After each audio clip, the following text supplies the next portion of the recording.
बिस्मिल्लाहिर्रहमानिर्रहीम। अस्सलाम वालेकुम नाज़रीन, आप देख रहे हैं प्रोग्राम सिटी एट 10 और मैं हूँ आपकी मेज़बान अना यूसुफ। उम्मीद है आप सब लोग ठीक ठाक होंगे। और अभी हेडलाइंस देख रही थी मैं और हर चैनल पे ये नज़र आ रहा था कि गर्मी की शिद्दत बढ़ रही है, आने वाले दिनों में मज़ीद शिद्दत में इजाफा होगा। मौसम शदीद गर्म है और इस वजह से हम देख रहे हैं कि बहुत सारे लोग बीमार भी हो रहे हैं। गर्मी की शिद्दत की वजह से डायरिया के केसेस में इजाफा हो रहा है, डिहाइड्रेशन के मसाइल हो रहे हैं। तो प्लीज़ एहतियात कीजिए, मौसम गर्म है, गैर ज़रूरी तौर पर बाहर निकलने से गुरेज करें और अगर बाहर निकलना है तो कम से कम अपने सर और मुंह को ढांक कर निकलें। आगे चल के हम बात करेंगे, खबरें भी शामिल करनी है हमने, इसके साथ साथ हमारे मेहमान भी आज के प्रोग्राम का हिस्सा बनेंगे। सबसे पहले आगाज़ करते हैं आज की अच्छी बात से। बिस्मिल्लाहिर्रहमानिर्रहीम। आज की अच्छी बात, इल्म बांटना। इल्म तकसीम कीजिए और इल्म की ये तकसीम उस वक़्त सदका बनती है जब किसी माली मनफ़ियत के बग़ैर हो। नबी करीम सल्लल्लाहु अलैहि वसल्लम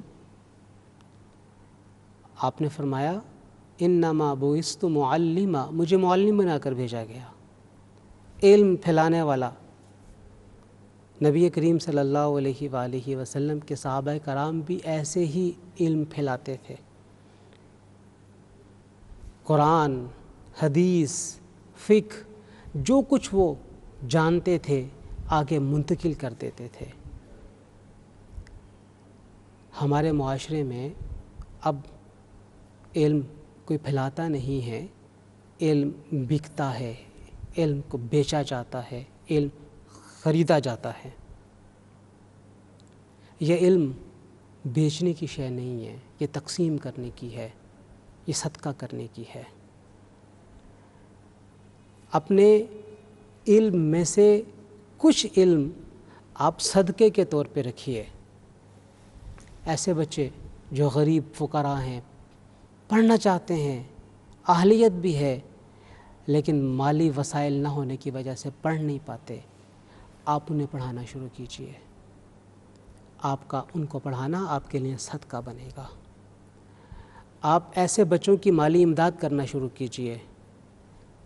वो माली इमदाद जब इल्म के ज़ेवर की सूरत में उन्हें मुयस्सर आएगी तो वो सदका बन जाएगी।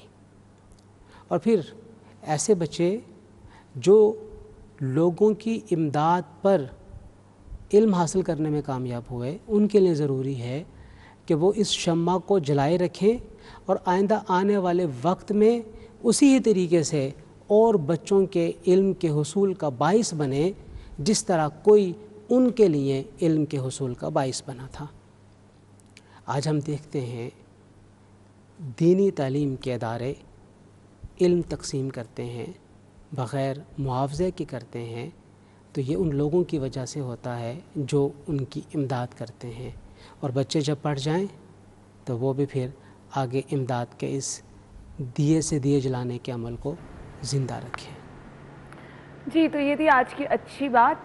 जी, तो ये अच्छा इकदाम उठाया गया है या नहीं, आपकी इस पर राय भी लेंगे और आगे चलकर हम कल स्पेशल इस पर शो भी करेंगे, तो फिर आपसे जानेंगे कि इस फैसले को आप कैसे देखते हैं और इसके साथ साथ सिटी ट्रैफिक पुलिस का क्या प्लान है। फ़िलहाल हमने जाननी है आज के मौसम की सूरत हाल।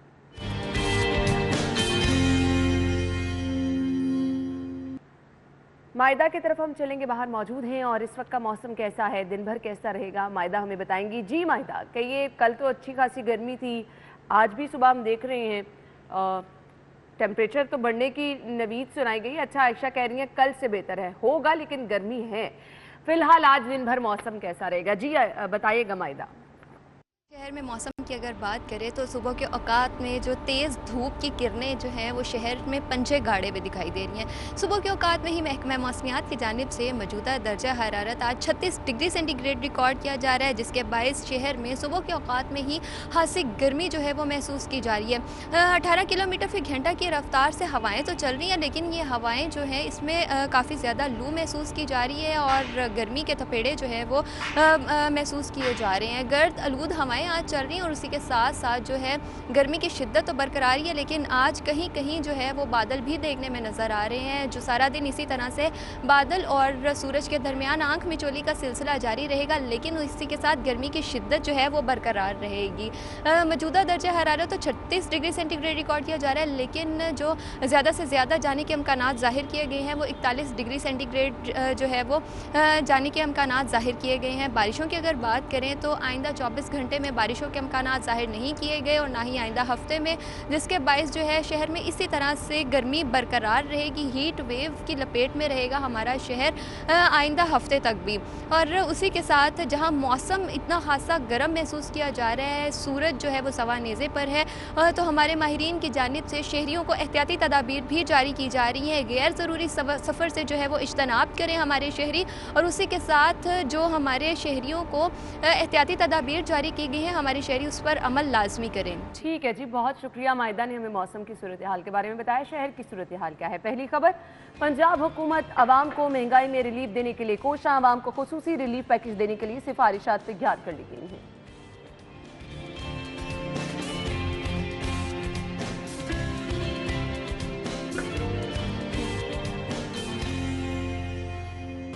गैस्ट्रो डायरिया के केसेस में इजाफा, नाकिस शरबत, आइसक्रीम की फरोख्त पर एक्शन का फैसला।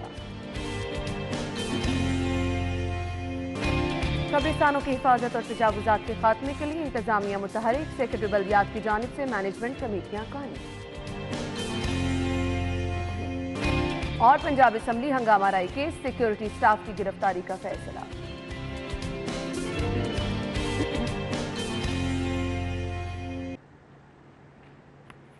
आज की टॉप स्टोरीज आप जान चुके हैं। स्टूडियो में हमारे साथ हमारे सीनियर रिपोर्टर्स मौजूद हैं, उमर असलम और रिजवान नकवी साहब ने भी ज्वाइन किया। अस्सलाम वालेकुम। वालेकुम अस्सलाम। अल्हम्दुलिल्लाह, आप कैसी हैं ना? अल्हम्दुलिल्लाह बिल्कुल ठीक ठाक, और दुआ भी है कि अल्लाह ताला सबको सेहत और तंदुरुस्ती वाली जिंदगी अता फरमाए। पहली खबर की तरफ चलती है जी। ऑल दो ये मुश्किल काम है, लेकिन मेरे ख्याल से नामुमकिन नहीं है अगर कोई करना चाहे। पंजाब हुकूमत आवाम को महंगाई में रिलीफ देने के लिए कोशा है, आवाम को खुसूसी रिलीफ पैकेज देने के लिए सिफारिशात तैयार कर ली गई हैं। उमर, ये सिफारिशाती हद तक तो नहीं महदूद रहेगा? बिस्मिल्लाहिर्रहमानिर्रहीम। बिल्कुल है ना, आपने बड़ी अच्छी बात एक सहाफ़ी वाली गुफ्तगू की कि जी सिर्फ सिफारिशात तक तो नहीं महदूद रहेगा। देखिए, हमजा शहबाज अभी नए वज़ीर आला पंजाब बने, और जब इंसान एक बड़ी अहम जिम्मेदारी मिलती है तो उसकी कोशिश होती है कि उस जिम्मेदारी को एहसन तरीके से निभाने की कोशिश करें। मैं मॉडल टाउन में मौजूद था जब ये मीटिंग्स होती हैं, तो वहाँ पर हमज़ा ने तो शहबाज ने तो बड़ा क्लियर कट कहा है कि छक्के मारने से मुराद हमज़ा का शहबाज का मुकाबला जो है वो कोई परवेज़ इलाही या उस्मान बुज़दार या किसी और ग़ुलाम हैदर भाई साबिक वज़ीर आला पंजाब किसी उससे नहीं है, उनका मुकाबला अपने वालिद मियाँ शहबाज शरीफ से है ना। ये तो बड़ा कैटेगोरिकली रिजवान भाई बड़ा क्लियर है कि उनके लिए रोल मॉडल भी रहे, और पंजाब की हिस्ट्री में अगर बात की जाती है तो एक बेहतरीन वज़ीर आला पंजाब के तौर पर रहे हैं। अब आ जाएँ इस खबर के ऊपर कि जी रिलीफ देने के लिए तैयारी कर रहे हैं, तो वो जो कमेटियां बनाई हुई हैं ऑब्वियसली जो अरकान असम्बली पर मुश्तमिल हैं, उनमें से अक्सर से मुलाकात भी रहती है, मीटिंग्स में भी जाते हैं, कवर भी करते हैं उनको। तो लेकिन छक्के मारने से मुराद क्या होती है कि हम जब बात करते हैं कि आपने वहाँ पे ऐसा स्ट्रोक खेलना है जिससे आवाम को वाकई हकीकतन फ़ायदा हो। तो अब तजावीज़ तैयारी कर ली गई हैं, लेकिन एक अहम मुश्किल ये आ रही है कि काबीना नहीं बनी। कई चीज़ों की मंजूरी जो है वो काबीना से लेनी पड़ती है। अब यहाँ पर 1000 से ज़ायद फेयर प्राइस शॉप्स होंगी, जिनमें आटा, चीनी और दाल समेत जो दीगर चीज़ें हैं, ज़रूरियात ज़िंदगी की अशिया जो आप घरों में बनाती हैं और हम ख़रीद के लेकर आते हैं, तो वो जो है उससे आप कह सकते हैं कि उसमें कमी होगी, तो ऑब्वियसली आवाम को रिलीफ मिलेगा। अभी तक आवाम को रिलीफ देने के हवाले से अगर बात करें तो अमली तौर पर इक़दामात नज़र तो करें तो सिफारिशात तैयार कर ली गई हैं, लेकिन इम्प्लीमेंटेशन की बात करें तो काबीना अभी नहीं बनी, जिसकी वजह से मुश्किलात का शिकार है। इस वक्त भी हमजा शहबाज शरीफ की ज़ेर सदारत जो है वो मॉडल टाउन में के इजलास जारी, और इसी हवाले से चीफ मिनिस्टर रिलीफ पैकेज का जो है वो ऐलान किया जाएगा। एक अच्छी बात जो ये थी कि जो शरीफ फैमिली की मलकियत में ना जो शुगर मिल्स थी उनको बाउंड कर दिया गया कि 70 रुपये में आप चीनी फ़ी किलो दें, लेकिन दीगर शुगर मिल्स को 24 घंटे का टाइम दिया गया था। 24 के 36 घंटे हो गए तकरीबन, अभी तक तो उनकी तरफ से कोई फैसला नहीं आया, और बज़ाहिर यही दिखाई इनिशिएटिव तो लिया गया ना। हम उम्मीद तो कर सकते हैं ना कि कोई हलचल हो रही है तो आवाम के लिए खुशखबरी होगी। छक्के की बात करें उमर, एकदम से तो महंगाई कम नहीं होने वाली। और साथ रिजवान साहब, मैंने कल इत्तफाक ऐसे टीवी ऑन किया तो हमारा एक रीपर चल रहा था जिसमें मैं देख रही थी इतवार बाजार में लोगों का अच्छा खासा रश है, मतलब लोग सस्ती चीज़ें खरीदने के लिए इतनी गर्मी में भी घर से निकले और इतवार बाजारों का रुख किया अपनी करीबी मार्केट छोड़ के। यानी लोगों की कुव्वत खरीद कहाँ तक है, आप अंदाज़ा करें। ना जिस तरह उमर भाई ने बात की, उन्होंने कहा कि जी हमजा शहबाज का जो मुकाबला है, जो उनका कंपैरिजन है वो उनका अपने वालिद के साथ है कि बतौर वज़ीर आला पंजाब मियाँ शहबाज शरीफ जो हैं वो बड़े विजिलेंट थे और बड़े एक्टिव थे और बहुत ज़्यादा वो भाग दौड़ करते हुए नज़र आते थे मार्केट्स में।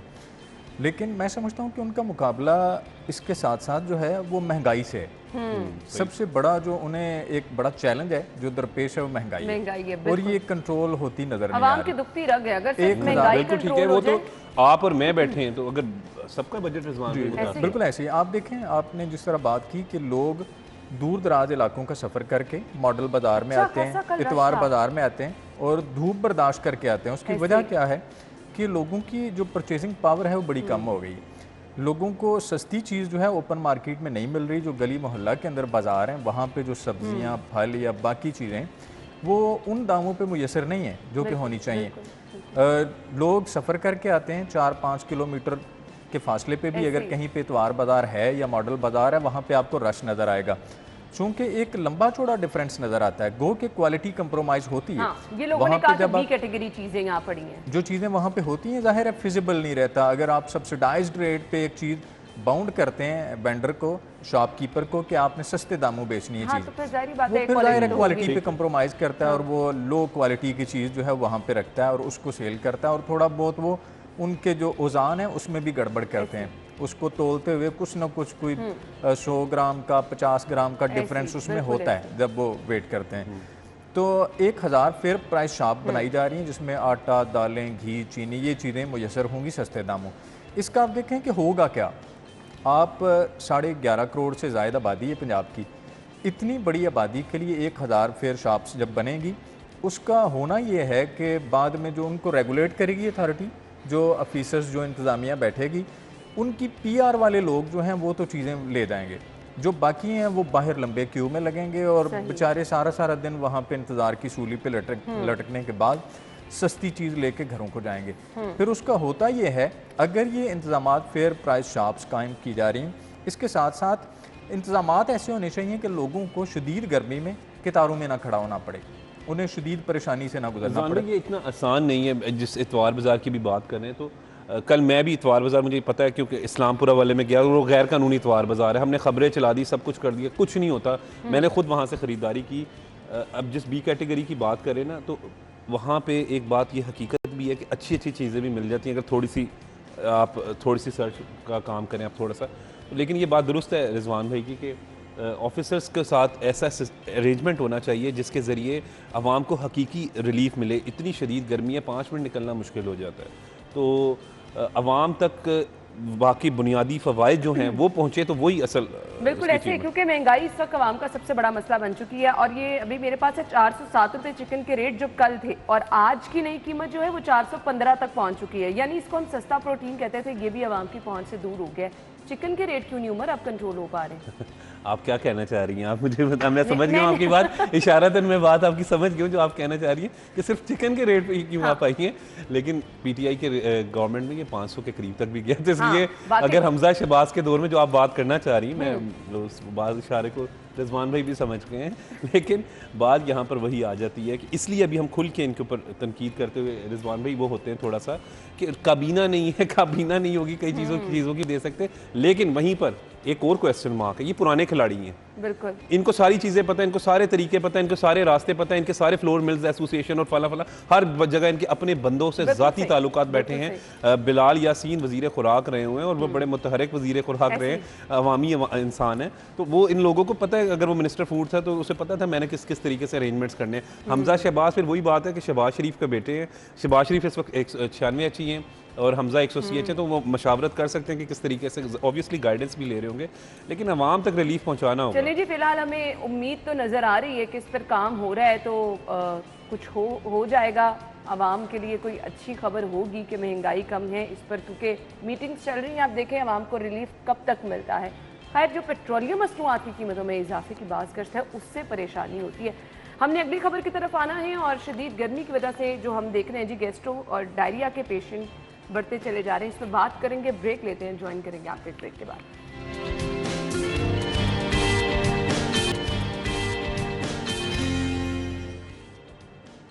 खुशामदीद आपको एक बार फिर से कहेंगे। गैस्ट्रो डायरिया के केसेस में इजाफा, नाकिस शरबत, आइसक्रीम की फरोख्त पर एक्शन का फैसला किया गया है।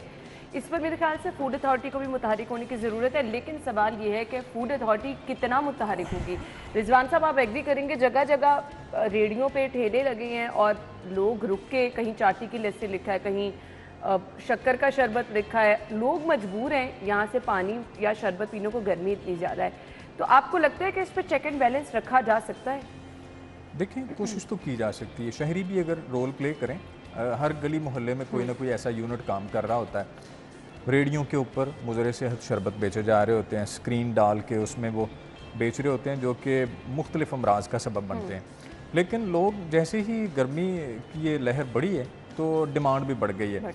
और अभी चंद दिन पहले की बात है कि पंजाब फूड अथॉरिटी ने इधर एक मोज़ा झेडू एक गांव है जिया बग्गा के इलाके में, वहाँ पे दूर आबादी से तकरीबन कई मील दूर तक जो है पंजाब फूड अथॉरिटी की टीम को एक खुफिया इतला मिली थी कि वहाँ पे एक यूनिट काम कर रहा है। तो ये मीडिया को भी साथ लेके गए। वहाँ पे बड़ा वो टीला नुमा जगह थी, उससे गुजर के धूल मट्टी के अंदर से कुछ 4-5 किलोमीटर ट्रैवल करने के बाद वहाँ तक पहुँचे। तो बज़ाहिर ये लग रहा था कि गलत इतला है, क्योंकि वो जब पहुँचे तो वहाँ पे एक बाड़ा था भैंसों का, उसके अंदर यूनिट लगा हुआ था। बाड़े के अंदर वहाँ पे तकरीबन 12,000 बॉटल्स थी, जो कि इंटरनेशनल ब्रांड्स की। एक बच्चा वहाँ बैठा हुआ था, उसकी एज मैक्सिमम 18-19 साल होगी। अच्छा। इससे ज़्यादा नहीं होगी। वो वहाँ पे फिलिंग कर रहा था बैठ के, और इंटरनेशनल ब्रांड्स की उसने फार्मूला रखा हुआ था वहाँ पे, बॉटल्स, केमिकल्स बॉटल्स वो बना रहा था, कोला ड्रिंक्स। और उससे मैंने पूछा, मैंने कहा जी आप कब से हो यहाँ पे? वो कहता है जी मुझे नहीं पता। मैंने कहा आपका नाम क्या है? मुझे नहीं पता। मैंने कहा आपके वालिद साहब का नाम?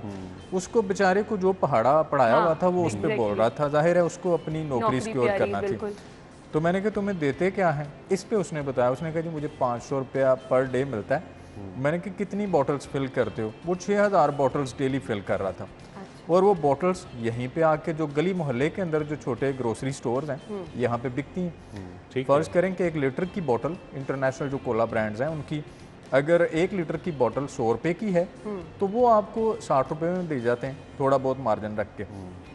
फूड अथॉरिटी की टीम उन तक पहुंची ऐसे थी कि एक मजदा गाड़ी वहाँ से निकली और वो कान्हा के करीब आई, और वहाँ से इन्होंने इंटरसेप्ट किया। उसके बाद उसका पीछा करते हुए एक टीम उस पर डिप्यूट कर दी गई, जो कि अगले दिन जब वो आई उसके बाद उन्होंने पीछे अपने डायरेक्टरेट में इतला किया कि जी यहाँ पे ये यूनिट काम कर रहा है। बाद में वो मीडिया को साथ लेके गए और वहाँ पे एक सिक्योरिटी गार्ड और एक वो फिलिंग करने वाला लड़का मौजूद था। 10-12 जो बाकी कारीगर थे वो वहाँ से भाग चुके थे। रिजवान भी माजरत के साथ आप जिस फूड अथॉरिटी की बात कर रहे हैं, ये वही फूड अथॉरिटी है जो मैं समझता हूँ कि इस वक्त लाहौर में, क्योंकि लाहौर में बहुत ज़्यादा खाने पीने के पॉइंट्स हैं, हम कृष्ण नगर की बात करें, सब्ज़ाज़ार की बात करें, township, what where ever Lahore में जहाँ चले जाएँ, हमारे आपके मेरे अना के सामने और ये जो लोग देख रहे हैं इनके सामने मुज़र सेहत अशिया फ़रोख्त हो रही हैं, कैचअप हो रहे हैं। मुझे आज भी याद है कि एक रेड किया और वो बिलाल यासीन उस वक्त वज़ीर खुराक था, तो हमने रेड किया तो वो जाके ना बड़े मशहूर लिबर्टी का बर्गर था,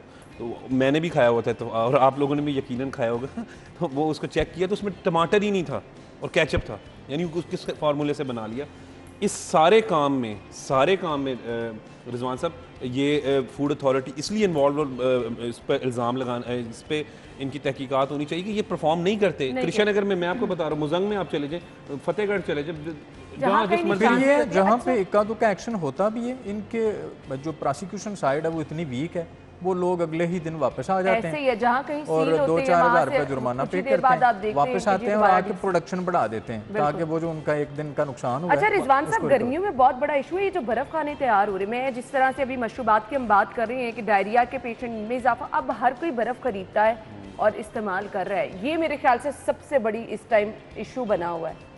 देखिए शहर के अंदर जो बर्फ खाने हैं, जंगलूद उनका माहौल है, सांचे जो हैं जंगलूद हैं, ऐसे ही है, गंदा पानी है, वो कोई किसी वाटर फिल्ट्रेशन प्लांट से पानी ला के वो प्रोडक्शन नहीं कर रहे, बर्फ नहीं बना रहे।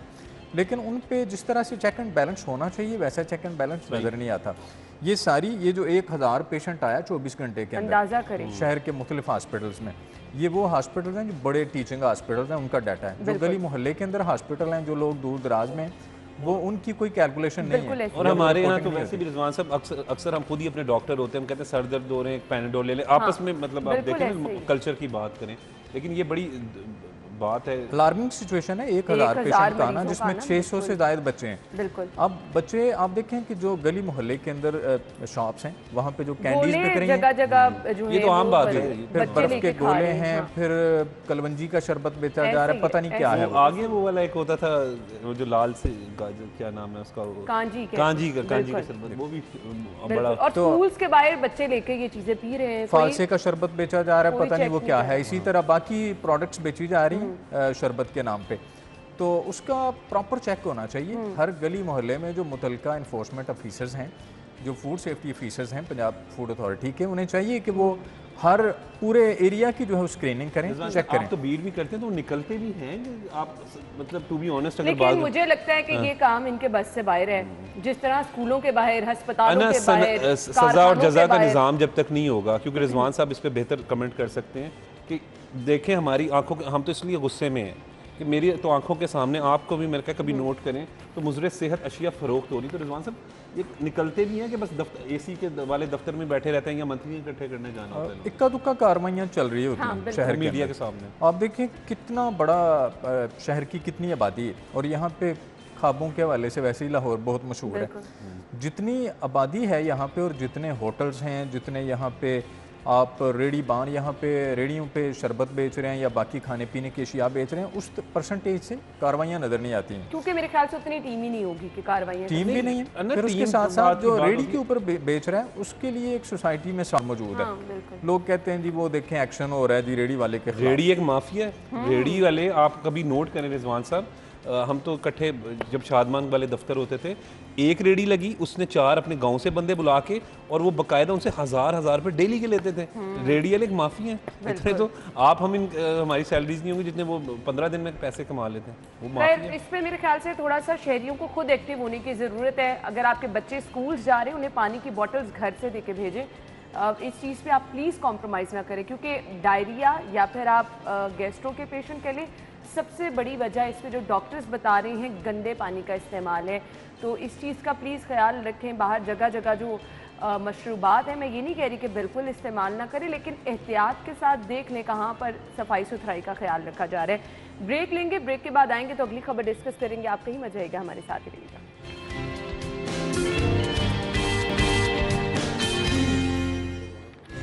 Welcome back. और ख़बर हमारे पास क्या है, सेक्रेटरी बल्दियात की जानिब से मैनेजमेंट कमेटियाँ कायम कर दी गई हैं। कब्रिस्तानों की हिफाजत, तजावुज़ात के खात्मे के लिए इंतज़ामिया मुतहरिक है। अब ये भी एक शहर का बहुत बड़ा मसला है और मुझे ये मसला कभी हल होता नज़र नहीं आता। मेरी अक्सर आमिर भाई से इस बात ख़त्म नहीं होती, हम ब्रेक ले लेते हैं, क्योंकि मैं कहती हूँ कि ये मसला हल होने वाला नहीं और आमिर भाई कहते हैं मुमकिन है, किया नहीं जा रहा। क्या कहेंगे उमर? देखिए, मैं जब से सिटी 42 में आप बैठे हैं, सबसे पहले मैं आपको बता रहा हूँ कि उस दौर में शहबाज शरीफ 2008-9 में वज़ीर आला पंजाब होते थे। फिर उसके बाद हमने मतलब अमेरिका समेत तमाम, आप भी सब रिजवान में हम सारे ममालिक देखे। मैं हमेशा एक बात कहता हूँ कि लाहौर जैसा शहर जो है वो पूरी दुनिया में कहीं पे नहीं है, लेकिन लाहौर शहर के साथ जिन लोगों ने जुर्म किया है, जिन लोगों ने लाहौर के साथ आप कहें कि ज़्यादती की, जुल्म किया, वो ये तजावज़ात वाले हैं। और इसमें तमाम इंतज़ामिया मुलव्विस है, अन्ना इसमें तमाम इंतज़ामिया मुलव्विस है। मैं आपको बता रहा हूँ एसी सिटी जो क्या नाम है वो अदनान रशीद हमारा दोस्त भी, क्योंकि वो यहाँ रिपोर्टर भी रहे 42 में, तो मैंने उससे कहा, कई दफ़ा अफ्तारियों में मिले, फिर हमने DC कमिश्नर हर एक को कहा है कि खुदा का वास्ता आप सिर्फ तजावज़ात का खात्मा कर दें, सिर्फ तजावज़। अन्ना इतना खूबसूरत, रिजवान भी लाहौर बहुत खूबसूरत शहर है, लेकिन यहाँ पे होता क्या है, यहाँ पे जुल्म क्या है? जुल्म ये है कि शहबाज शरीफ बड़ा खूबसूरत जो उनसे फ्लाईओवर बना देते हैं आज़ादी चौक पे, साथ ही जो रेडियाँ एक उस पर लगती थी वे पे, वो 6 वे पर चली गई रेडियाँ और 3 पर वो चिंची वाले आ गए। मैं और रिजवान साहब और आप गाड़ी में फंसे, जो लोग TV देख रहे हैं, अब हम इंतज़ार में। दाता दरबार के करीब मुझे आज भी याद है, कहा गया कि सिक्योरिटी खदशात हैं, यहाँ पर दहशत गर्दी का खदशा है। मैं चैलेंज करता हूँ आज भी, मैं ये बात हमेशा कह रहा हूँ, आज भी चैलेंज करता हूँ कि तजावज़ात का खात्मा करके दिखा दे। नहीं करते तो कौन जिम्मेदार है, कौन कसूरवार है? भाई आप लाहौर के साथ जुल्म कर रहे हैं, जो भी हुक्मरान है, चाहे वो उस्मान बुज़दार की गवर्नमेंट थी, चाहे वो शहबाज शरीफ की गवर्नमेंट थी, चाहे अब हमजा शहबाज की गवर्नमेंट है। तजावज़ात के खात्मे में जब तक इनके करप्ट, इनके जो इंस्पेक्टर्स हैं ना, उनकी अगर आप जायदादें चेक करवा लें, रिजवान भाई FBR की बीट करते, करोड़पति हैं और उनकी तनख्वाहें कितनी हैं? 25-25, 40-40 हज़ार। यही रीजन है ना कि आप शर्म नहीं आती ना इस मामले में। तो ना मैं यही कहूंगा, इन लोगों को शर्म नाम की कोई चीज नहीं है। लाहौर का बेड़ा गर्क करके रख दिया इन्होंने तजावज़ात के मामले में। हम कहते हैं हमारा शहर दुनिया मेरा के एक मुताल मेरी में हमेशा, मैं जब से प्रोग्राम में बैठता हूँ एक बात कहता हूँ, छोड़ दें, मैं कहता हूँ सिर्फ तजावज़ात का खात्मा कर दें, खुदा का वास्ता तजावज़ात का खात्मा कर दें। पैसे लेते हैं, आप चेक कर लें इनके ऑफिसर्स, वो सारे, शर्म नाम की चीज़ नहीं है इन लोगों में। हम अक्सर ये चीज़ आपको कहते हैं शहर में तजावज़ात के मसले, इसमें सारी इंतजामिया इन्वॉल्व है, जो कमिश्नर, डिप्टी कमिश्नर के अमला जो है। तजावुज़ात का मसला आपका बहुत ज़्यादा जो है वो है। उसके साथ हम आलूदा तरीन शहरों की लिस्ट में देखते हैं, शहर लाहौर का पहला नंबर है। क्यों है? ये तमाम रीज़न मिलकर जो है शहर में ये मसाइल जो है वो पैदा कर रही हैं। रिजवान साहब, मुझे सिर्फ बता दें, इंतज़ामिया तो इसके आगे बेबस है, सिर्फ बिल की ज़रूरत है। अगर कोई करना चाहे तो वाकई ये नामुमकिन नहीं है, लेकिन हर दौर में हर किसी ने ऑपरेशन किया, कोई फॉलोअप नाम की चीज़ नहीं रही और वहाँ का वहाँ काम रुक जाता है। देखिए, इसकी एक प्राइस है। आप किसी भी मार्केट में चले जाएं, वहाँ पे रेडियों की भरमार है। वहाँ पे एक होटल है तो उसने आगे बाहर डाइनिंग की हुई है, ऐसे ही वहाँ पे 50 कुर्सियाँ, 30 कुर्सियाँ, 20 कुर्सियाँ रखी हुई हैं, लोगों को बिठाया हुआ है। तो वो यूटिलाइज़ कर रहा है पब्लिक प्रॉपर्टी को। सरकार की जगह होती हैं, जो सड़कों की जगह हैं, ये गवर्नमेंट की प्रॉपर्टी होती है। अब इसकी एक प्राइस ली जाती है, मुतलका AC, मुतलका जो TMA का अमला है, जो मुतलका टाउन हॉल का अमला है, उसके साथ साथ जो LDA का जो जिस यानी हर किसी के हिस्से, हर किसी का शेयर है, हिस्सा बकदरे जुस्सा उसमें वसूल किया जाता है। और जब कभी वहाँ पे ऑपरेशन होना होता है तो आप देखेंगे बड़े मुनज़्ज़म अंदाज में लोग वहाँ से मूव होना शुरू हो जाते हैं। पहले बता दिया जाता है, उन्हें कॉल आ जाती है कि जी टीम निकल पड़ी है, हम आ रहे हैं। एक दो लोग जो उनके लूप में नहीं होते, या जिनका कोई माई बाप नहीं होता, जिनका पीछे कुछ फारशी नहीं होता, या जहाँ से पैसा नहीं आ रहा होता, उनकी रेडियाँ उठा के अपने ट्रक में डालते हैं और जो तय बाजारी के जो वेयर हाउसेज हैं वहाँ पे ले जाके उनको डंप कर देते हैं। बाकी लोग जो हैं उन्हें नहीं पूछा जाता, जो पैसे दे रहे हैं सिर्फ और सिर्फ उसके खिलाफ ऑपरेशन होता है जो उनके सिस्टम का हिस्सा नहीं है। जहाँ से पैसे आ रहे हैं, जो MO रेगुलेशन है, जो टाउन हॉल में बैठते हैं, उनका अमला करोड़ों रुपए इकट्ठा करता है पूरे शहर से, और ये शेयर सिर्फ उनकी जेब में नहीं जाता, ये ऊपर तक लोगों को हिस्सा मिलता है। तभी वो सारे उनके लग्जरी लाइफस्टाइल और सारे उनके खर्चे चलते हैं। ये एक प्रॉपर मार्केट है। तजावज़ात जो है ये सोने की चिड़िया है, ये आपके लिए, मेरे लिए खजीमत है, या जो राहगीर हैं या जो ट्रैफिक जिनकी वजह से स्टक होती है, ये उन लोगों के लिए सोने की चिड़िया है। यहाँ से उन्हें पैसा मिलता है, करोड़ों रुपए कमाते हैं वो, और फिर यहीं से मिनिस्टर्स को भी शेयर जाते हैं, यहीं से जो इलाके के MPAs हैं उन्हें भी हिस्सा जाता है। अब ये जो रीजंस रिजवान साहब बता रहे हैं, इसके बाद तो मैं यही कहूंगी कि आप ना ही समझें, क्योंकि इतने सारे लोग अगर इसमें शामिल हैं तो आप किसको रोकेंगे? मुझे उमर एक टर्म समझा दें। आयशा मुझे ब्रेक का कह रही है, कब्रिस्तानों की हिफाजत ये कैसे यकीनी बनाई जाएगी, ये मुझे बता दें, फिर मैंने ब्रेक की तरफ। देखिए, कब्रिस्तानों की हिफाजत के लिए वाकई ये बात ठीक है, मकामी अफराद का, क्योंकि मकामी अफराद जो है वो अपने इलाके का घरों की तरह ख्याल करते हैं, तो ये अच्छा इनिशिएटिव जिस तरह रिजवान भाई ने खबर दी है, तो ये भी बड़ा एक अहम फैक्टर है, इसको हम नज़रअंदाज कर देते हैं। कब्रिस्तानों में सफाई के भी कोई नाक़िस इंतजाम होते हैं, वहाँ पर फिर बड़े गैर कानूनी काम भी होते हैं, ये भी जहन में रखें। नशीयों के डेरे होते हैं वहाँ पे, रात अक्सर देखते हैं ग्रिल्स, जंगले वगैरह उतार के चोर वहाँ बैठे बिल्कुल ऐसे ही। फिर आप जो प्राइवेट हाउसिंग स्कीमें हैं उनकी अगर कब्रिस्तानों की बात करें तो वो उनको बेच देते हैं, प्लॉटिंग करके बेच देते हैं। कोई वाली वारिस नहीं होता, कोई पूछने वाला नहीं होता। जब आबादी के तनासुब से होता यह है कि आए रोज़ मौत तो अटल हकीकत है, अमवात तो रोज़ाना होती हैं। हर गली मोहल्ले में रोज़ाना हम जब सुबह उठते हैं तो ऐलानात हो रहे होते हैं, लेकिन होता यह है कि जगहें कम पड़ती जा रही हैं। जब किसी घर में मर्ग हो जाती है तो उस घर को जान के लाले पड़ जाते हैं। एक तो अंदर से टूटे होते हैं, जाहिर है उनके घर में डेड बॉडी पड़ी है, ऊपर से एक बहुत बड़ा मसला है तदफीन का, जगह नहीं है, जगह ख़त्म हो रही हैं। तो इंतज़ामिया जब तक अपना ये TORs तो डिफ़ाइन कर दिए गए, उसमें जो सेक्टर UC होगा वो भी उसका हिस्सा होगा, मकामी अफराद होंगे वो भी उसका हिस्सा होंगे। ये बड़ा अच्छा इनिशिएटिव है कि मकामी लोगों को उसमें रखा गया है, क्योंकि मकामी लोग जो हैं उसी गली मोहल्ले से होते हैं। जिस तरह बल्दियात का फ़ायदा ये होता है, जो बल्दियाती नुमाइंदे होते हैं वो उसी गली मोहल्ले के होते हैं। लोग उनके जाके उनका गिरबान पकड़ सकते हैं कि जी आए आके हमारा मसला हल करें। उठाएंगे, लेकिन इस पर अमल दरामद भी जल्दी होना चाहिए। ब्रेक ले लेते हैं, वापस आते हैं एक ब्रेक के बाद।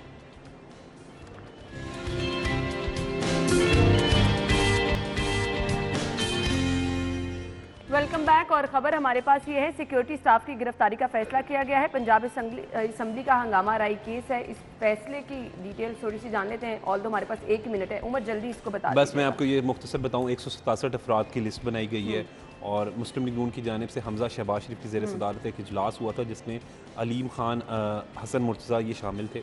उन्होंने कहा कि अब हम हुकूमत में आ चुके हैं और डिप्टी स्पीकर को मारने की, कत्ल करने की कोशिश की गई और उसमें पंजाब असम्बली का सिक्योरिटी स्टाफ मुलव्वस था। इसमें इस हद तक इसलिए सच्चाई मानने वाली बात है कि ये बात एक हकीकत है, मैंने कवर किया था।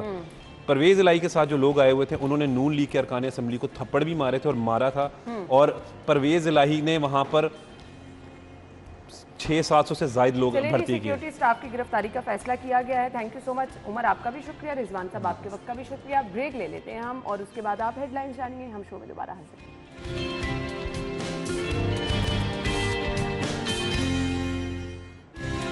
स्टूडियो में आपको एक बार फिर से खुश आमदीद कहेंगे। प्रोग्राम के हिस्से में बहुत सारे लोगों की शिकायत आ रही थी कि जी नज़ला, ज़ुकाम, बुखार, गला खराब बहुत ज़्यादा रह रहा है। और उसके बाद क्योंकि हमने अभी पहला सेगमेंट किया कि लोग बाहर से मशरूबात का इस्तेमाल कर रहे हैं और गर्मी की शिद्दत से बचने के लिए लोगों ने ठंडे मशरूबात का जब इस्तेमाल करते हैं तो बर्फ़ का इस्तेमाल ज़्यादा होने की वजह से, ठंडे मशरूबात का इस्तेमाल ज़्यादा होने की वजह से गला ख़राब रहना रूटीन बन गया। फिर बहुत सारे लोग कहते हैं कि मुसलसल खांसी थोड़ी देर के लिए रुकती है, जैसे कि आप एंटीबायोटिक का इस्तेमाल करें, लेकिन जैसे ही वो ख़त्म होता है उसका असर और उसके बाद दोबारा से आपको खांसी रहना शुरू हो जाती है। तो इसकी क्या वजूहात हैं, प्रॉपर इलाज इसका क्या है?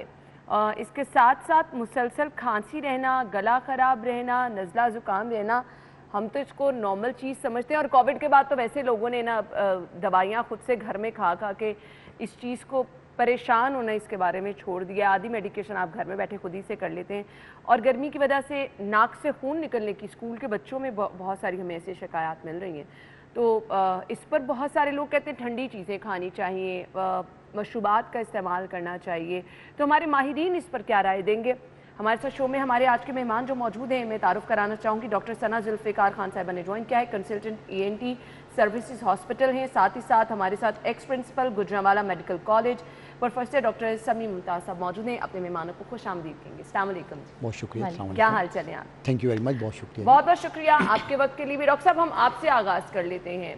गला ख़राब मुसलसल रहना, गर्मियों में रीज़न क्या है मुसलसल गला ख़राब रहने की? देखिए जी, एक तो इस दफ़ा बहुत गर्मी पड़ी। सुना है कि 125 साल का रिकॉर्ड टूटा है जो गर्मी अप्रैल में पड़ी।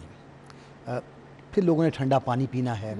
बदकिस्मती से हमारे मुल्क में एलर्जीज़ बहुत ज़्यादा हो गई। बिल्कुल आपने मेरा ख्याल है इसका तनासब कोई 35-30% होगा। गर्मियों में लोग ठंडा पानी बहुत ज़्यादा, बाद लोग तो बहुत चिल पानी पीते हैं। उस पर खट्टी चीज़ों का लोगों को बहुत शौक़ है। ऐसे ही बिल्कुल लेकिन जैसे मैंने पहले कहा कि इस मुल्क में एलर्जीज़ बहुत हो गई। पहली बात है कि बहुत ठंडा पानी से परहेज़ करें, ज़रूर ठंडा पिएं लेकिन बहुत चिल ना पिएं। दूसरी, बाज़ लोगों को एलर्जी होती है, उनको जैसे आपने कहा खांसी, बाज़ लोग खुद कहेंगे डॉक्टर साहब बहुत ठंडा पानी पीते हैं, खट्टा खाते हैं, हमारा गला ख़राब होता है। उनको मैं यही कह सकता हूँ कि वो बहुत ठंडे पानी और खट्टी चीज़ों से परहेज़ करें। एलर्जीज़ अगर हैं, दवाइयाँ उन्हें ज़रूर कंट्रोल करेंगी, लेकिन आधा इलाज इसका मरीज़ के अपने पास है। परहेज़ मेरा ख्याल लाजमी है। बदकिस्मती से हमारे मुल्क में खुराक और ये चीज़ें जो बाज़ार में बिक रही हैं ये भी बहुत मुज़रे सेहत हैं। इनमें बहुत मिलावट है जिसकी वजह से एलर्जीज़, गले की एलर्जीज़ बहुत ज़्यादा हो गई। मैं लोगों को यही कहूँगा, आप ज़रूर ठंडा लें, बहुत ठंडा बर्फ़ मत लें, और अगर किसी को एलर्जी है तो वो हल्का ठंडा पानी पिएं और खट्टी चीज़ों से परहेज़ करें। जी, तो ये आपको रूटीन अपनी रखनी है कि अगर आपको खुद पता चल जाता है कि कौन सी चीज़ आपको प्रॉब्लम कर रही है तो नेक्स्ट टाइम अगर आप उसका इस्तेमाल खुद रोक देंगे तो ज़्यादा बेहतर होगा। सेल्फ मेडिकेशन, नज़ला ज़ुकाम बुखार हो तो हम लोग ज़रूरी नहीं समझते कि हमने डॉक्टर के पास जाना है। घर में ही कुछ ना कुछ बेसिक मेडिसिन, सबने एक मेडिसिन बॉक्स बना के रखा है, उस पर ही हम कहते हैं कि जी अच्छा बेहतर है। कैसे देखते हैं इस प्रैक्टिस को? ये कोई ज़्यादा अच्छी प्रैक्टिस नहीं है। बेटर हमेशा यही होता है कि डॉक्टर के पास जाया जाए, डायग्नोज करवाया जाए और अकॉर्डिंगली प्रॉपर डोजेज के साथ मेडिसिन एडजस्ट करवाई जाए। ओवर डोजेज और बहुत ज़्यादा दवाइयों का इस्तेमाल भी ख़तरनाक होता है। एक टाइम ग़िज़ायात आ रही हैं तो ठंडी चीज़ों का इस्तेमाल करना चाहिए। तो हमारे साथ माहिर ग़िज़ायात मौजूद है ज़ैनब गोंदल, उनसे जान लेते हैं किस तरह से इस्तेमाल कर सकते हैं ठंडी चीज़ों का, कौन सी चीज़ें इससे आपको जो है एहतियात करनी चाहिए। अस्सलाम वालेकुम ज़ैनब। वालेकुम अस्सलाम। क्या हाल चले आप? अल्हम्दुलिल्लाह बिल्कुल ठीक। थैंक यू ज़ैनब, बहुत बहुत शुक्रिया आपके वक्त के लिए। गर्मियों में मुझे बता दें, कहा जाता है ठंडी चीज़ों का इस्तेमाल, ठंडी चीज़ें कौन कौन सी हैं? सबसे पहले जैसे ही गर्मी आती है मौसम बहुत ज़्यादा बदलता है। सर्दियों में हमें आदत नहीं होती इतना ज़्यादा पानी पीने की। गर्मियाँ आते ही फ्लूइड इनटेक हमें अपना बढ़ाना चाहिए, उसको आहिस्ता आहिस्ता प्लान करना चाहिए। हम क्या करते हैं, बिल्कुल 1-2 ग्लास पानी हम विंटर्स में पी रहे होते हैं और डायरेक्टली हम स्विच करते हैं उसको 5 से 6 ग्लास पे। लेकिन वो 5 से 6 ग्लास हमें बहुत ज़्यादा लग रहे होते हैं कि मैं सर्दियों में तो इतने पी रहा था, अब मैं 5 से 6 ग्लास पी रहा हूँ। लेकिन पानी का इस्तेमाल कम से कम गर्मियों में 12 से 15 ग्लास होने चाहिए। ठीक है। उसके साथ दही का इस्तेमाल लाजमी डेली बेसिस पे करना चाहिए।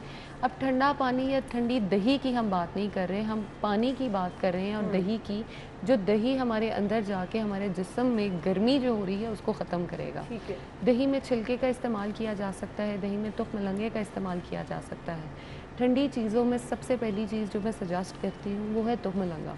तुख मलंगा हम पानी में लें, चाहे दही में लें, चाहे दूध में लें, ये हमारी बॉडी में जाके एक ठंडा इफ़ेक्ट देता है जिससे जो गर्मी होती है वो ख़त्म हो जाती है। अगर हमने देखा हो हम डिफरेंट जूसेस में, डिफरेंट ड्रिंक्स में भी तुख मलंगे का इस्तेमाल करते हैं, वो इसीलिए होता है कि वो उस ड्रिंक की अफादियत को बढ़ा देता है। ठीक है। अगर आजकल हम देखें हर जगह पे वाटरमेलन हमें नज़र आते हैं और वो बड़े अट्रैक्टिव और अच्छे भी लग रहे होते हैं। वही वाटरमेलन अगर हम डेली अपनी डाइट में कंज्यूम करें तो वो ठंडे हैं हमारे लिए, हमारी बॉडी को ठंडा रखते हैं, एक कूलिंग इफेक्ट अच्छा, देते आज हैं। का हमारा टॉपिक है नक्सीर, बच्चों में नाक से खून निकलना। क्या ये जो सब चीज़ें आप बता रही हैं ये इसकी एहतियात के लिए इनफ है? बिल्कुल, हम इनको इनफ नहीं कह सकते लेकिन ये कह सकते हैं कि ये बहुत हद तक हेल्प करती हैं। नक्सीर की जैसे हम बात करें तो नक्सीर तो खून आना है, उसके बहुत सारे और भी फैक्टर्स हो सकते हैं। खुराक की जहाँ तक हम बात करें, खुराक जैसे ही गर्मियाँ आती हैं हम उसको प्रिवेंट करना शुरू कर देते हैं, चीज़ों को अपनी डाइट में इनकॉर्पोरेट उस तरह से नहीं कर रहे होते, तो ये मसले मसाइल आते हैं। अगर हम बात करें, बच्चे एनीमिया का बहुत जल्दी शिकार हो जाते हैं, जिसको हम कहते हैं कि आयरन की कमी की वजह से एनीमिया होता है। अब आयरन की कमी इसलिए होती है क्योंकि हम उनको प्रॉपर डाइट नहीं दे रहे होते। अगर हम उनको पालक का इस्तेमाल कराएं, विटामिन सी का, विटामिन के का इस्तेमाल कराएं तो बहुत हद तक ये प्रॉब्लम ख़त्म हो सकती है। अब विटामिन सी और विटामिन के किस चीज़ में पाया जाता है? विटामिन सी हमारे पास लेमन में बहुत अच्छा पाया जाता है। स्कंजवीन बच्चों को बना के पिलाएं, जिसमें नमक और चीनी दोनों का इस्तेमाल इसलिए होना चाहिए क्योंकि डिहाइड्रेशन बहुत ज़्यादा हो जाती है। अब उस डिहाइड्रेशन को हमने कवर अप किस तरह से करना है? उसको फ्लूइड इनटेक इंक्रीज़ करा के, वाटरमेलन की जैसे मैं बात करी थी, उसका जूस हम बना के दे सकते हैं। फालसा आजकल मार्केट में आपके पास लो प्राइस में बहुत ज़्यादा अवेलेबल है, बहुत ज़्यादा आप उसका इस्तेमाल करें। फालसा अवेलेबल है। फालसे का इस्तेमाल जो है वो हमारे लिए बहुत ठंडा हमारे जिस्म को रखता है।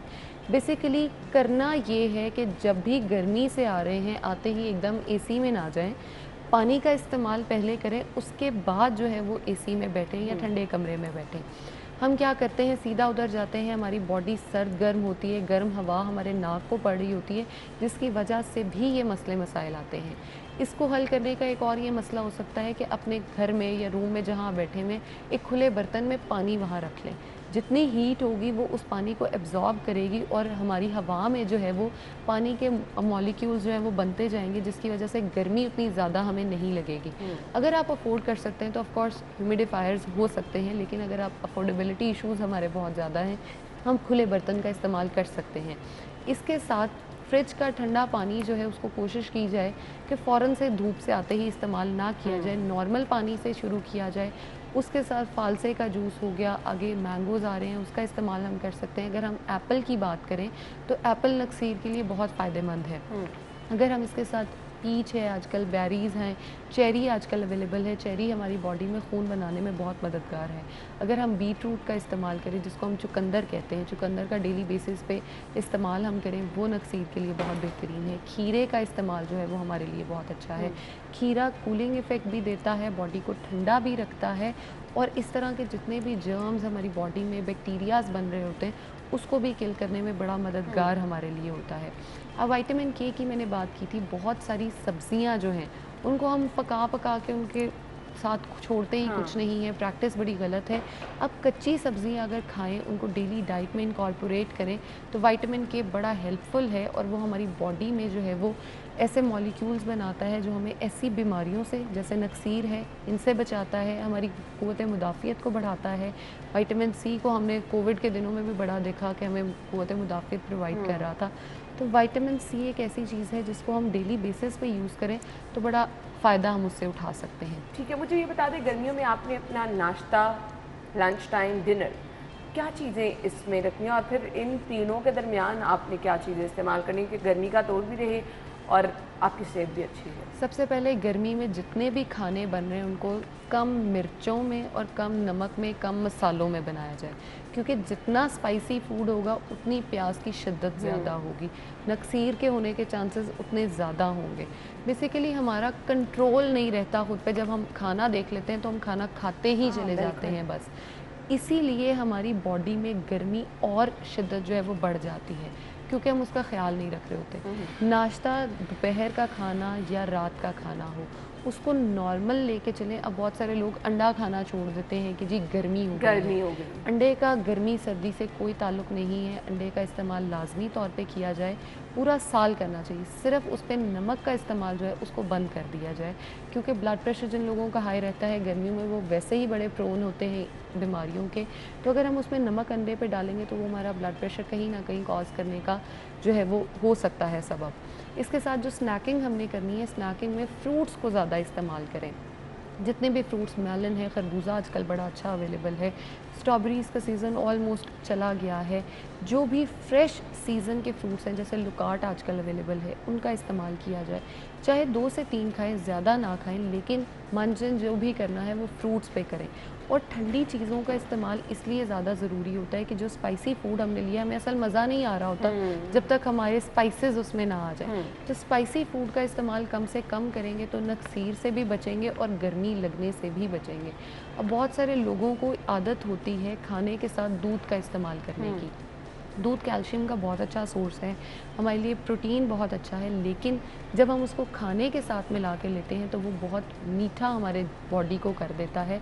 जैसे नमक हमारे लिए फ़ायदेमंद नहीं है वैसे ही चीनी भी नुकसानदेह है, दोनों नुकसान दे रहे होते हैं। और चीनी का ज़्यादा इस्तेमाल जो है वो लोगों में ख़ारिश और बहुत सारी एलर्जीज़ जो है स्पेशली गर्मियों में वो कॉज़ करता है। एक्ने का बहुत अच्छा मतलब ये सोर्स होता है, बनता जाता है। लोग कहते हैं गर्मियों में मुझे गर्मी की वजह से, पसीने की वजह से दाने निकल रहे हैं, लेकिन अगर हम बाय द एंड उसका कॉज़ देखें तो वो चीनी ही निकल रही होती है जो इसका कॉज़ होता है। अब अगर हम ये बात करें कि फ्रूट्स का इस्तेमाल खाने के साथ किया जा सकता है या नहीं, जो हम खाने खा रहे हैं खाने को खाने की हद तक महदूद रखें। चाहे आप चावल ले रहे हैं, चाहे आप रोटी सालन ले रहे हैं, जो भी ले रहे हैं उसकी एक माइन्यूट अमाउंट जो है वो यूज़ करनी चाहिए।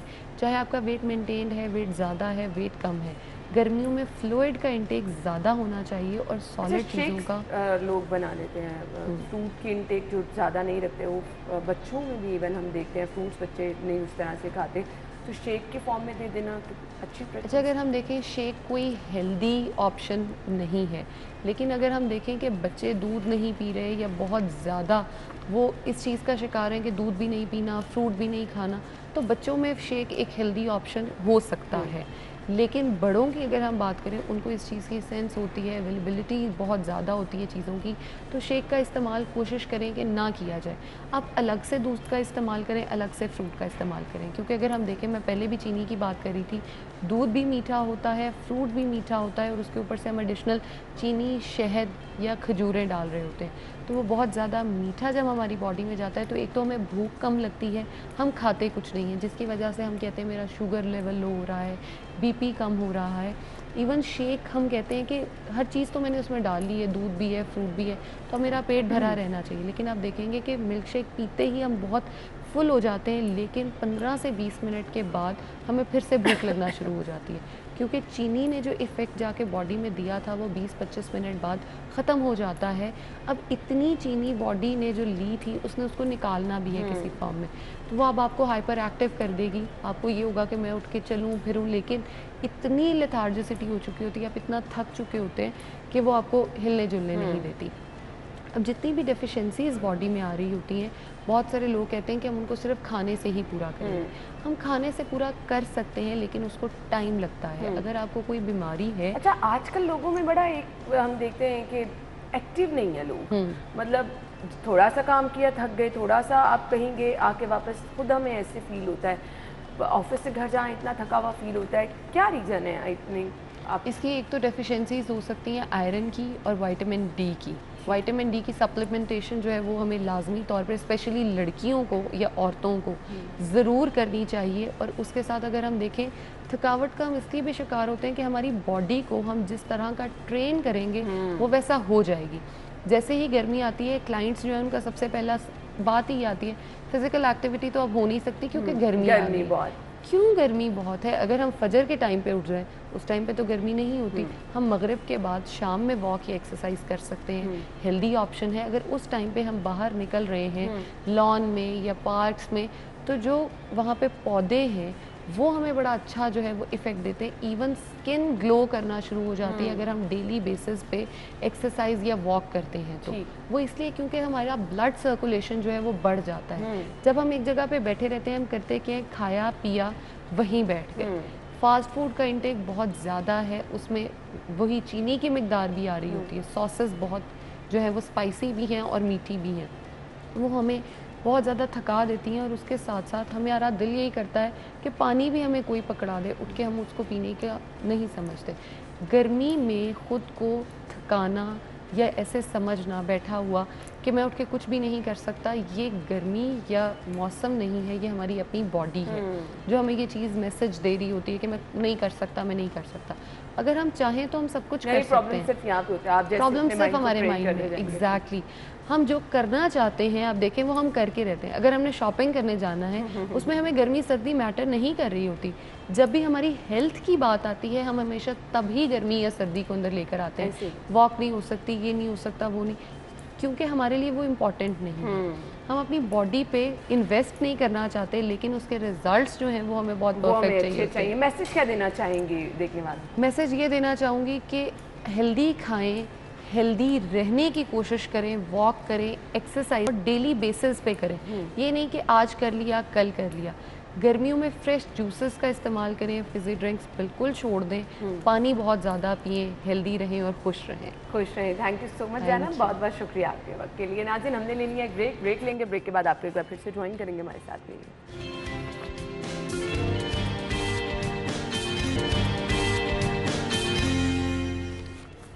Welcome back. एक बार फिर से आपको खुशामदीद कहेंगे। अगला सेगमेंट शामिल करते हैं और जान लेते हैं आज के भाव।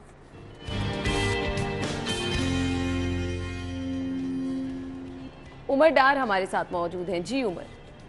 सब्जियों की कीमतों में उतार चढ़ाव जारी है। मुतअद्दिद सब्जियों की कीमतों में इजाफा हुआ है, जबकि चंद सब्जियों की कीमतों में मामूली कमी देखने में आई है। अगर बात की जाए सरकारी निर्खनामे के मुताबिक सब्जियों की मुकर्रर करदा कीमतों की, तो मटर 186 रुपये फ़ी किलो, अरबी 104, मेथी 93, भिंडी 86, शिमला मिर्च 73 रुपये फ़ी किलो, जबकि करेला 67, शलजम 62, बैंगन 50 रुपये फ़ी किलो में फ़रोख्त किया जा रहा है। इसके अलावा अगर बात की जाए हरे मसाले की, तो टमाटर 78, प्याज 67, लहसुन 145, अदरक 170 और लीमू देसी 370 रुपये फ़ी किलो में सरकारी निर्खनामे के मुताबिक उनके जो हैं दाम मुकर्रर किए गए हैं। जबकि जो शहरी हैं वो इस बात का शिकवा करते नज़र आ रहे हैं कि सरकारी निर्खनामों और बाज़ार की सब्जियों की कीमतों में वाज़ेह तज़ाद देखने में आ रहा है। जो शहरी हैं उन्होंने मुतल्लिका हुकाम से मुतालबा किया है कि सब्जियों की कीमतों को कंट्रोल किया जाए। जी ठीक है जी, शहरी कह रहे हैं कि जी सब्जियों की कीमतों को कंट्रोल किया जाए, ये मुतालबा किया जा रहा है। मीट रेट्स है मेरे पास, मैं आपको बता देती हूँ। ज़ैनत शॉप पे अगर आप जाएंगे,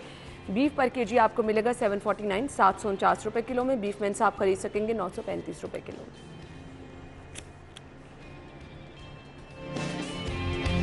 मटन पर केजी 1793 और मटन मेंस 1898 रुपये में। चिकन के रेट है जिंदा मुर्गी गवर्नमेंट रेट के मुताबिक 286, इसका बना हुआ गोश्त 415 रुपये। सो ये थी आज की रेट लिस्ट। सब्जियों की कीमतें भी आपने सुनी, रोज़ बरोज़ मुख्तलिफ सब्जियों की कीमतों में और मौसमी सब्जियों की कीमतों में इजाफा होना जो है लम्हा फ़िक्रिया है। तो शहरी ये कह रहे हैं कि रेट लिस्ट पर ज़रूर अमल दरामद कराएँ, कीमतों को भी कंट्रोल करें, महंगाई से जान छुड़ाएँ। सो इसके साथ ही वक्त जो है प्रोग्राम का अपने इख्तिताम को पहुँचा। कल मुलाकात हुई। अल्लाह हाफ़िज़।